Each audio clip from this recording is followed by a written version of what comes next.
সম্মানিত দর্শক ও শ্রোতাবৃন্দ, আল্লাহ তাআলা আমাদেরকে অসংখ্য নিয়ামত দিয়েছেন। আমরা জীবনে চলতে ফিরতে বা রাস্তাঘাটে বা পৃথিবীতে চলাকালীন আমরা যদি লক্ষ্য করি, তাহলে আল্লাহ তাআলা আমাদেরকে অসংখ্য নিয়ামত দিয়েছেন। তবুও আমরা মানুষ হিসেবে, মুসলমান হিসেবে আল্লাহ তাআলার সেই নিয়ামতগুলোকে আমরা শুকরিয়া করতে পারছি না। একটু আলহামদুলিল্লাহ বলার সুযোগও পাচ্ছি না। একবার যদি আপনি শুধুমাত্র পুরো শরীরের দিকে তাকিয়ে দেখেন, তাহলে মাথার চুল থেকে নিয়ে পায়ের পাতা পর্যন্ত আল্লাহ তাআলা আমাদেরকে কত নিয়ামত দিয়েছেন, তার অনুগ্রহ কত, সে অনুগ্রহগুলো আমরা কিন্তু গুণে শেষ করতে পারবো না বা শুকরিয়া করে শেষ করতে পারবো না। তবু মানুষ হিসেবে আমাদের উচিত যে আলহামদুলিল্লাহ বলা।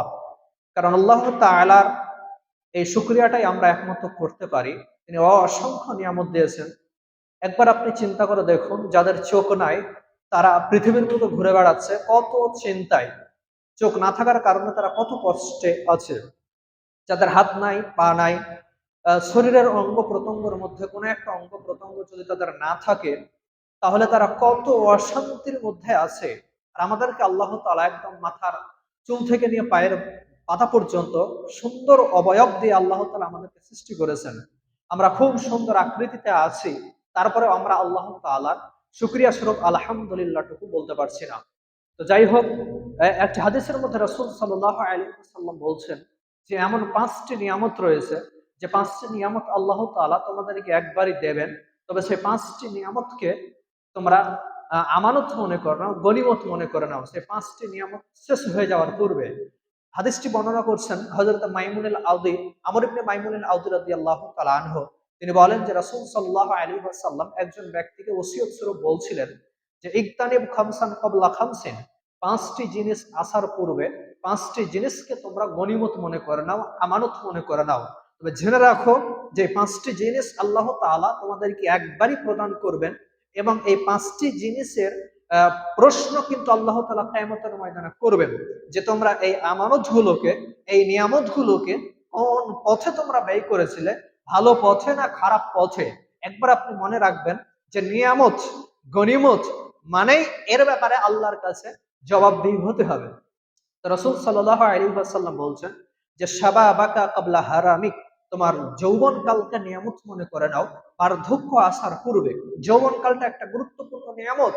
এটা আল্লাহ তাআলার দেওয়া সবচেয়ে গুরুত্বপূর্ণ একটা নিয়ামতের মধ্যে একটা অন্যতম নিয়ামত।